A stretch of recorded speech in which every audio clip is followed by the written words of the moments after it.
Ladies and gentlemen, welcome to another episode of MedSynapse podcast series, your trusted source for medical insights. I'm your host, Dr. Nigar, and today we have a distinguished guest who is here to discuss with us in a topic of utmost importance, repeated miscarriages. I would like to introduce our guest for today. Dr. Mugdha is a renowned consultant gynecologist and obstetrician in India, and she's partner at Dr. Raut Center for Reproductive Immunology and the managing director of Dr. Raut's Women's Hospital. She is also affiliated with the Education Committee of the American Society of Reproductive Immunology and serves as a member of the Journal Editorial Board of the Journal of Evidence-Based Women Health Society in Egypt. Dr. Raut is a member of both American and European Societies of Reproductive Immunology and has an impressive list of publications to her name, including her recent co-authorship of Lymphocyte Immunization Therapy in Reproductive Failures by New Horizons. Welcome, Dr. Raut. Thank you, Dr. Nigar, for inviting me on this platform, and it's a real pleasure and honor to be invited by MedSynapse. Thank you once again. Thank you so much, Dr. Mugdha. It's a pleasure to have you with us today. And without further delay, let's dive right in. Dr. Mugdha, to begin with, could you enlighten our audience on the most common underlying medical conditions or factors that contribute to recurrent miscarriages?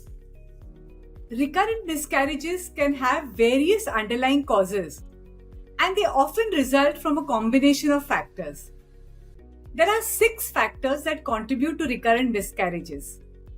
The first factor is genetic abnormalities.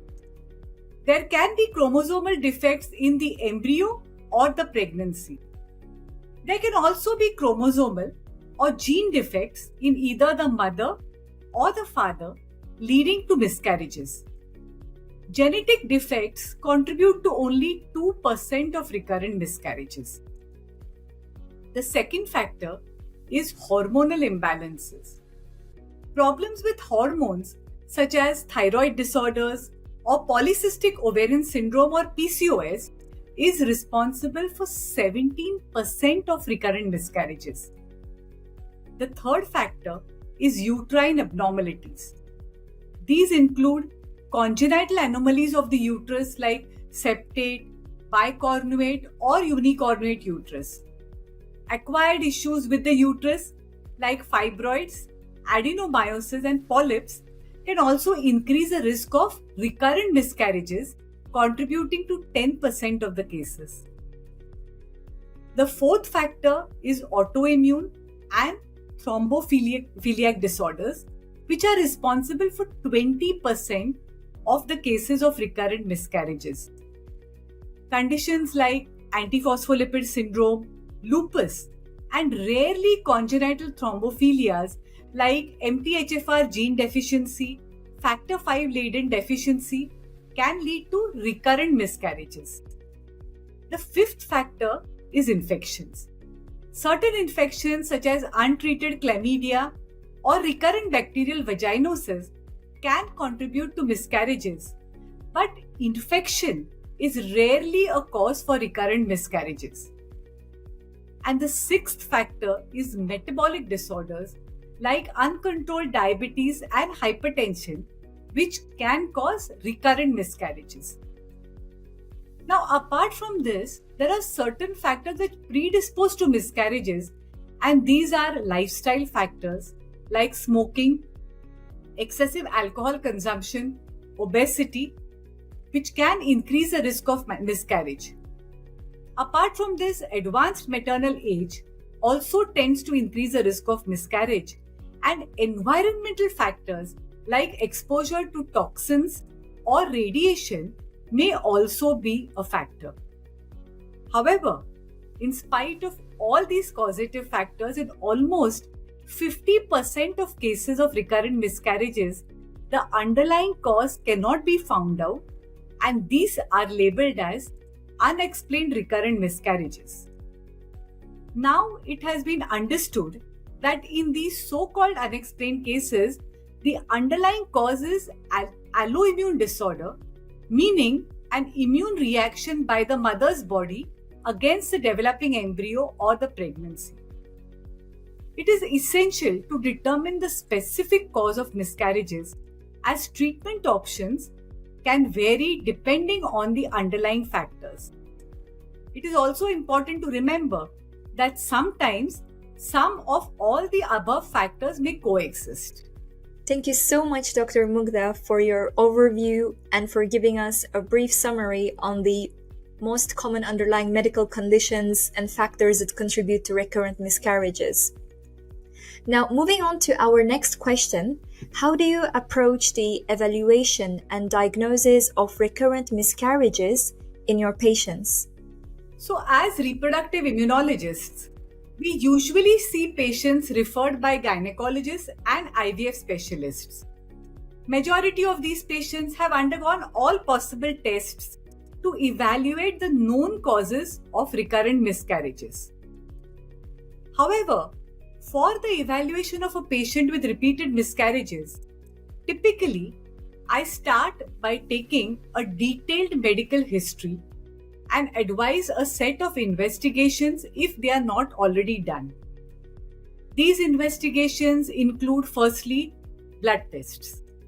These blood tests include tests to find out blood sugar and HbA1c for diabetes, T3, T4, TSH for thyroid disorders, FSH, LH, AMH and testosterone for PCOS. And then there are tests to detect acquired thrombophilias like APTT, lupus anticoagulant, anti-beta-2 glycoprotein antibodies, anti-cardiolipin antibodies, anti-phospholipid antibodies, etc. Congenital thrombophilias are rare, but they can be diagnosed by MT-HFR gene testing, factor V laden, antithrombin 3 tests. Autoimmune problems can be diagnosed by ANA, dsDNA, etc. After blood tests come the genetic testing. This involves a karyotype and microarray testing of the products of conception, parental karyotype and microarray testing.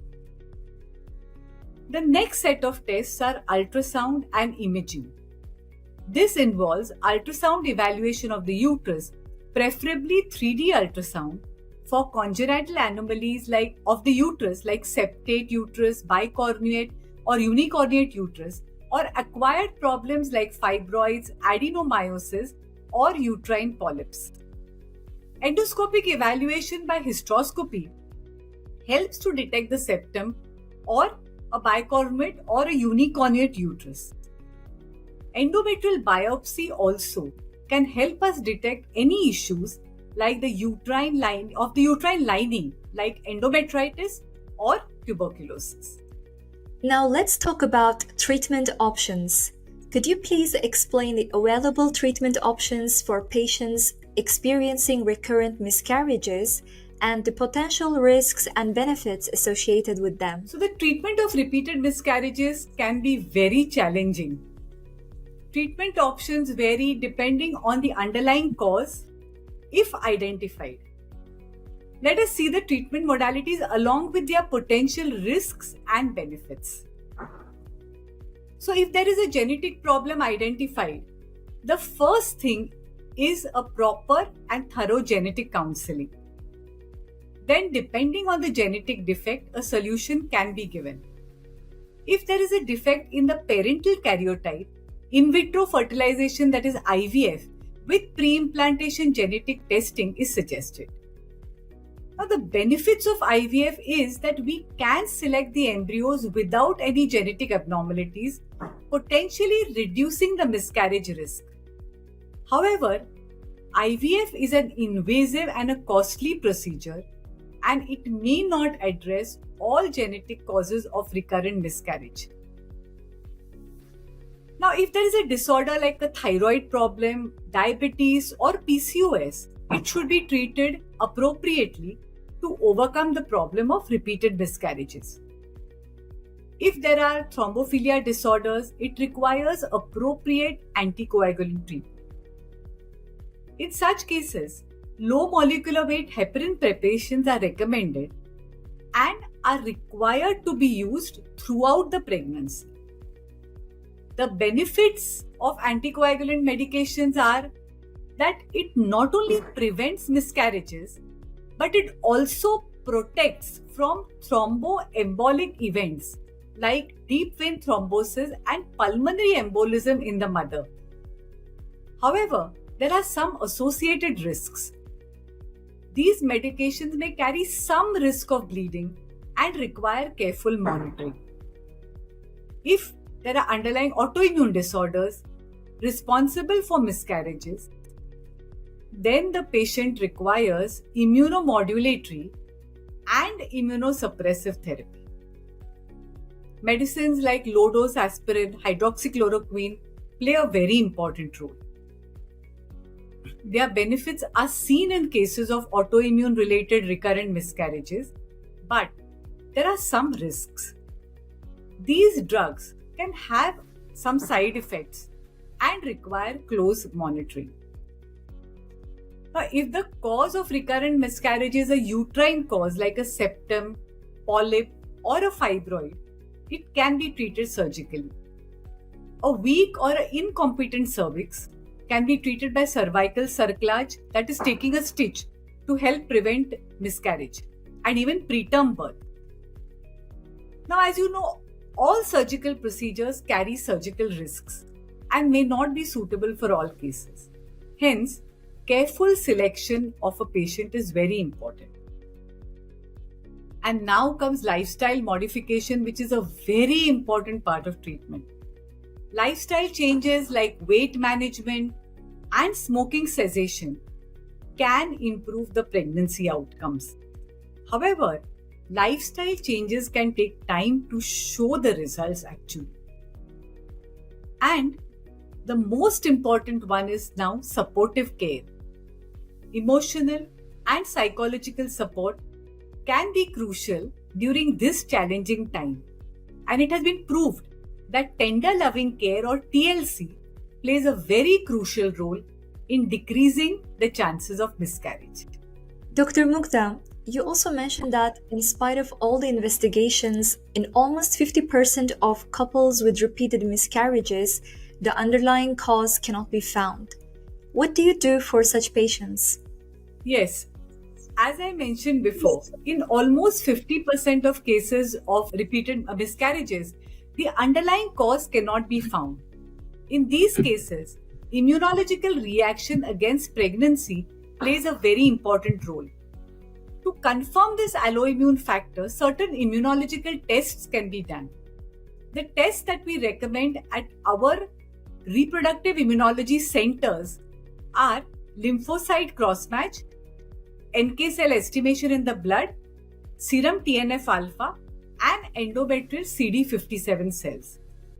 A negative lymphocyte crossmatch, raised TNF alpha, raised NK cells in the blood, and the presence of CD57 cells in the endometrium indicate an alloimmune problem.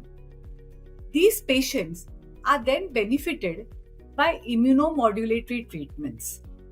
We perform active immunomodulation with lymphocyte immunization therapy or IMU-LIT, which is a patented 3-hour, one-time process. After IMU-LIT, the patient is given an individualized protocol of immunomodulatory medications to be taken during pregnancy. The IMU-LIT and the immunomodulatory medications together help the patient to overcome this immunological problem, preventing miscarriages. Now, moving on to our next question, what is the role of genetic testing and counseling in cases of recurrent miscarriages, and when do you typically recommend it? Genetic testing and counseling can play a very crucial role in cases of recurrent miscarriages. It is typically recommended after repeated miscarriages, that is after 2 or more consecutive miscarriages, especially if they occur in the first trimester. In case of genetic testing, the first thing is a genetic testing of the products of conception. They are checked for karyotype and microarray analysis. In case of any abnormality in the POC, the karyotype or microarray analysis of the parents is advised. If genetic testing report of the POC is not available, then parental genetic testing is directly advised. After genetic testing comes the important role of a genetic counseling by the geneticist. So this may be recommended to assess the risk of chromosomal abnormalities. Genetic counseling can provide couples with information about specific situations, explain the test results, understand the chances of genetic problem in the subsequent pregnancy. And this helps the couple to make informed decisions about their family planning. The importance of genetic counseling is that it helps to provide customized treatment options. If a genetic issue is identified, the couple may be offered various options such as IVF with pre-implantation genetic testing, that is PGTA, to select the embryos without any genetic abnormalities. Dr. Mugdha, lastly, could you please discuss the emotional and psychological support that you provide to patients who have experienced recurrent miscarriages? And also, do you work in collaboration with mental health professionals? So, the couples with repeated miscarriages, as we all know, go through a lot of emotional turmoil and psychological problems. As doctors, it is important for us to address these issues in time, because emotional and psychological support can be crucial during this challenging time. It has now been very clearly proved that tender loving care, or TLC, plays a crucial role in decreasing the chances of miscarriage. However, there still are certain patients who experience severe depression and other psychological or psychiatric problems. We do refer such patients to psychiatrists for the necessary support and guidance, and work in close collaboration with them for the best results for the couple. Dr. Mugdha, thank you so much for sharing your expertise with us today. It has been a pleasure having you with us on MedSynapse podcast. Thank you so much for tuning in. Thank you, Dr. Nigar. Thank you so much once again. We're definitely looking for many more wonderful topics together on our platform. Sure. And that wraps up another episode of MedSynapse podcast. We hope you found this discussion on repeated miscarriages enlightening. If you have any questions or any topics you would like us to cover in the future episodes, please feel free to reach us anytime. Be sure to become an active member on our MedSynapse platform to engage with doctors from around the world, exchange knowledge, and continue learning together. Until next time, goodbye.